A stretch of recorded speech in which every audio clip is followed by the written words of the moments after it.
दोस्तों नमस्कार। पिछले वीडियो में हमने भारतीय दंड संहिता 1860 के सामान्य अपवाद के भाग 2 प्राइवेट प्रतिरक्षा के अधिकार सेल्फ डिफेंस के बारे में चर्चा की थी। दोस्तों हम एक बात कहना चाहेंगे कि आप लोगों के हमें सुझाव प्राप्त हुए हैं। उन सुझावों के आधार पर हमने अपनी चर्चा में थोड़ा सा चेंजेस लाया है।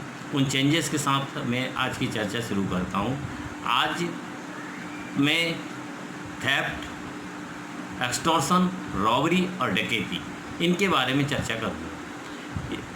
भारतीय दंड संहिता में संपत्ति के विरुद्ध जो अपराध बताए गए हैं वो यहाँ से प्रारंभ होते हैं।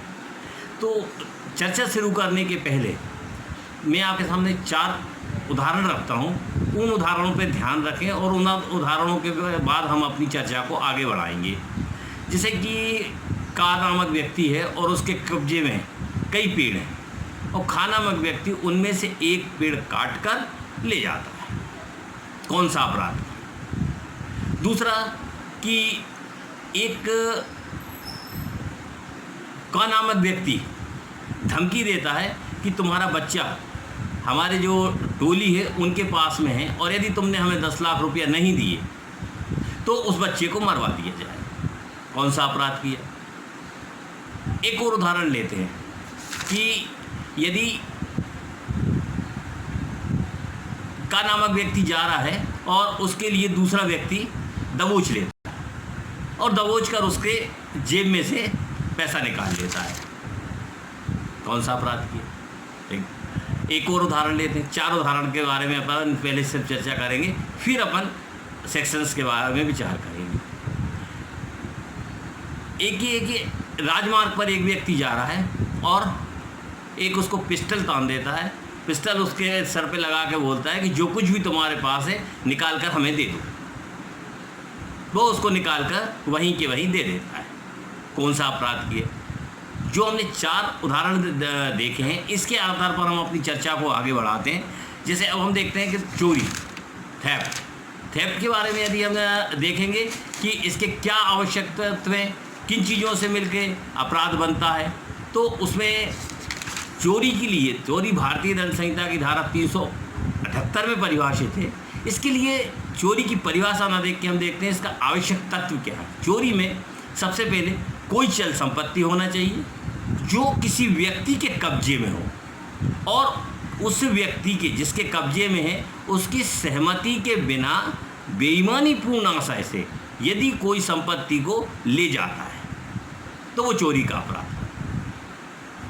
ठीक है ना। अब अपन देखते हैं एक्सटॉर्शन के बारे में कि एक्सटॉर्शन की एक्चुअली डेफिनेशन क्या है। तो एक्सटॉर्शन बोलता है कि कोई व्यक्ति कोई अपराधी किसी को उस व्यक्ति को स्वयं को या किसी अन्य व्यक्ति को क्षति करने के भय में आशय डालता है और उससे कोई संपत्ति या कोई मूल्यवान वस्तु के संबंध में यह बोलता है कि वह किसी व्यक्ति को परिदत्त कर दे, डिलीवर कर दे। ये एक्सटॉर्शन है। आगे देखते हैं। और रॉबरी जो 390 में, एक्सटॉर्शन 383 में है और रॉबरी 390। तो रॉबरी में ये बताया है कि थेफ्ट कब रॉबरी का रूप रखेगी और एक्सटॉर्शन कब रॉबरी हो जाएगा। तो जैसे हम लेते हैं कि थेफ्ट कब रॉबरी के रूप में अपना अपराध गठित करेगी। थेफ्ट में यदि चोरी करने के लिए, चोरी करने में, चोरी से प्राप्त संपत्ति को ले जाने में या चोरी से प्राप्त संपत्ति को ले जाने के प्रयत्न में यदि अपराधी किसी व्यक्ति को मृत्यु या उपहति या सदोष अवरोध या तत्काल मृत्यु, तत्काल उपहति या तत्काल सदोष अवरोध का भय कारित करता है तो चोरी लूट में कन्वर्ट हो जाएगी, थेफ्ट रॉबरी में कन्वर्ट हो जाएगा। इसी प्रकार से अपन देखते हैं कि एक्सटॉर्शन कब रॉबरी में कन्वर्ट होगा कि यदि अपराधी किसी व्यक्ति को एक्सटॉर्शन देते समय उस व्यक्ति को जिसे एक्सटॉर्शन दिया गया है उसके सन्निकट हो, उसके फिजिकल अपीयरेंस में हो, उसकी उपस्थिति में हो, और वह उस व्यक्ति को स्वयं या किसी अन्य व्यक्ति को मृत्यु, उपहति, सदोष अवरोध या तत्काल मृत्यु, तत्काल उपहति या तत्काल सदोष अवरोध का भय कारित करके एक्सटॉर्शन जिस चीज़ के लिए किया गया है, जिस वस्तु के लिए एक्सटॉर्शन किया गया है, वह वहीं उसी समय डिलीवर करने के लिए उत्प्रेरित करता है, वहीं परिदत्त करने के लिए उत्प्रेरित करता है, तो एक्सटॉर्शन रॉबरी में कन्वर्ट हो जाएगी। यहाँ एक विशेष चीज़ मैं बताता हूँ जो कॉम्पिटेटिव एग्जाम में इम्पॉर्टेंट रहती है, वो एक बारीक चीज़ है सेक्शन में कि थेफ्ट रॉबरी का रूप कब धारण करेगी। उसमें सिर्फ मृत्यु, उपहति, अवरोध, तत्काल उपहति, तत्काल मृत्यु, तत्काल अवरोध, ये दोनों चीज़ें शामिल हैं, तब ही थेफ्ट रॉबरी का रूप धारण करेगी। किंतु एक्सटॉर्शन रॉबरी का रूप कब लेगा, जब सिर्फ तत्काल मृत्यु, तत्काल उपहति, तत्काल सदोष अवरोध का भय हो। यानी थेफ्ट में दोनों चीज़ें हैं, तत्काल भी और सामान्य भी, और एक्सटॉर्शन में जो है ना तत्काल होगा तब वो रॉबरी का रूप धारण करेगा।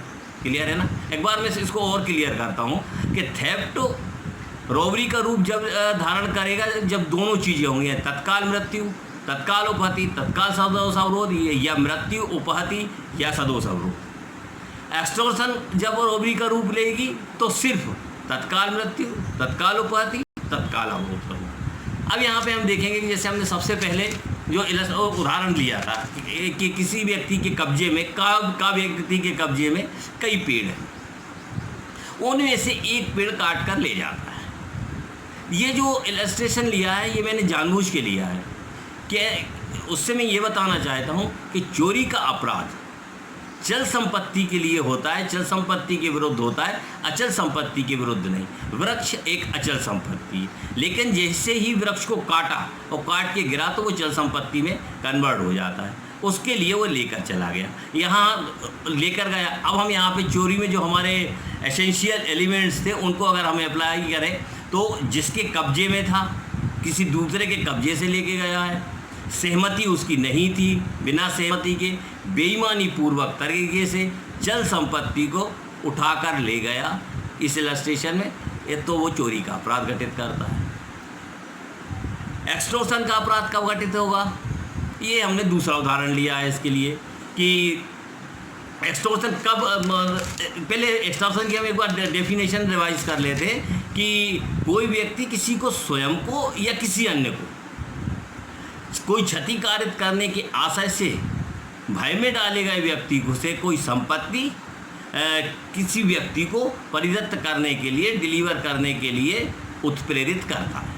इसके लिए हमने क्या इलस्ट्रेशन लिया था, जो इलस्ट्रेशन नंबर 2 लिया था हमने, कि वो धमकी देता है एक व्यक्ति कि तो अगर तुम 10 लाख रुपया लेकर नहीं आए तो तुम्हारा शिशु जो हमारी टोली में है हम उसके लिए मरवा देंगे। यहाँ देखिए इसके लिए कैसे, यहाँ पे तत्काल मृत्यु का वो नहीं है, तत्काल मृत्यु, तत्काल उपहति, तत्काल अवरोध का नहीं है। यहाँ पर क्या है, सिर्फ इस चीज़ का भय, यदि तत्काल होता तो रॉबरी में कन्वर्ट हो।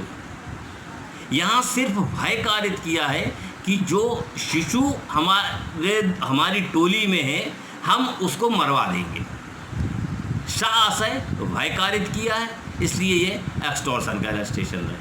क्लियर दोस्तों, आगे देखते हैं। एक इलस्ट्रेशन और हमने लिया था कि एक व्यक्ति दूसरे को दबोच लेता है, पकड़ लेता है उसके लिए और उससे पैसा निकाल लेता है जो उसकी जेब में। अब इसके बारे में विचार करें तो हमने ये चीज़ देखी थी कि थेफ्ट जो है ना कब रॉबरी का तो रूप धारण करेगी। तो ये है कि ये अगर जैसे वो बेईमानी पूर्वक आशय से उसको बिना बताए चुपचाप से, जैसा कि पॉकेट मारी जाती है, अगर उस तरीके से निकालता तो वो चोरी हो जाता। लेकिन हमारा इलस्ट्रेशन क्या है कि उसे दबोच लेता है, उसे पकड़ लेता है, उसके पश्चात उसका जो सामान है, जो पर्स रखा है, जो भी उसके पास कीमती वस्तु है वो निकाल लेता है, तो ये रॉबरी के रूप में कन्वर्ट हो जाएगी। क्यों? क्योंकि इसमें सदोष अवरोध आया है। और जब थेफ्ट जब रॉबरी में कन्वर्ट होती है तो तत्काल मृत्यु, तत्काल उपहति, तत्काल अवरोध या मृत्यु उपहति या सदोष अवरोध का भय कारित होना आवश्यक है। तो यहाँ पर उसने उसका अवरोध कर दिया। जब उसने उसके लिए पकड़ लिया तो वो कहीं जाने से, अवरोध की ये परिभाषा कि चारों दिशाओं में कहीं भी जाने से उसके लिए रोक दिया, पकड़ लिया, वो कहीं भी जाने से वंचित हो गया और उसके पास से पैसा निकाल लिया। ये पैसा वहीं निकाला है, वहीं पैसा डिलीवर हुआ है, इसलिए थेफ्ट रॉबरी में कन्वर्ट हो जाएगी। क्लियर? आगे देखते हैं कि जो चौथा उदाहरण देखा था कि राजमार्ग पर एक व्यक्ति मिलता है, पिस्टल लगा के बोलता है जो कुछ है वो सब का सब हमारे लिए निकाल दो। इस इलस्ट्रेशन को देखते हैं। यहाँ पहले भी अपन इसको डिस्कस कर चुके हैं कि एक्सटॉर्शन रॉबरी का रूप तब ही धारण करेगा, दो आवश्यक, विशेष रूप से आवश्यक तत्व है कि तत्काल मृत्यु, तत्काल उपहति, तत्काल अवरोध का भय हो, और वह जो चीज़ है जो उसके से लेना है, जिसका एक्सटॉर्शन किया गया है, वह वहीं उसी समय डिलीवर होना चाहिए। राजमार्ग पर एक व्यक्ति मिलता है, पिस्टल लगाता है और उसके पास से जो उसकी मूल्यवान वस्तुएं हैं वो उसको ले लेता है। मृत्यु का भय है, तत्काल मृत्यु का भय है, क्योंकि रिवॉल्वर लगी हुई है इसलिए तत्काल मृत्यु का भय है। और जो धन ले लेता है तो धन वहीं उसी समय डिलीवर हुआ है, वहीं उसी समय परिदत्त किया गया है। ऐसे में जो एक्सटॉर्शन है वो रॉबरी के रूप में कन्वर्ट हो जाएगा। ठीक है दोस्तों, इसके बाद आगे जो हम चर्चा करेंगे उसके संबंध में जैसे मुझे पिछले वीडियो में जो सुझाव मिले हैं उस संबंध में आपके सुझावों का स्वागत है। आप मेरे को वो सुझाव दें, मैं फिर अपनी अगली चर्चा में उनके लिए शामिल करूँगा। नमस्कार। अगर आपको मेरी चर्चा अच्छी लग रही है तो मेरे चैनल को सब्सक्राइब करें, लाइक करें और मुझे इस तरीके से उत्साहित करें कि मैं चर्चा को आगे बढ़ा सकूं। हाँ, एक बात अवश्य कहूँगा कि मुझको उत्साहित करने में वह चीज़ भी शामिल है कि आप मेरी गलतियाँ भी बताएं, मेरी कमियाँ भी बताएं और मेरे को सुझाव भी दें। वो सब चीज़ें, अगर गलतियाँ, कमी और सुझाव आप देंगे तो मेरे लिए मोटिवेशन का काम करेगा, मेरे लिए बड़ी प्रसन्नता होगी। दोस्तों धन्यवाद, गुड डे।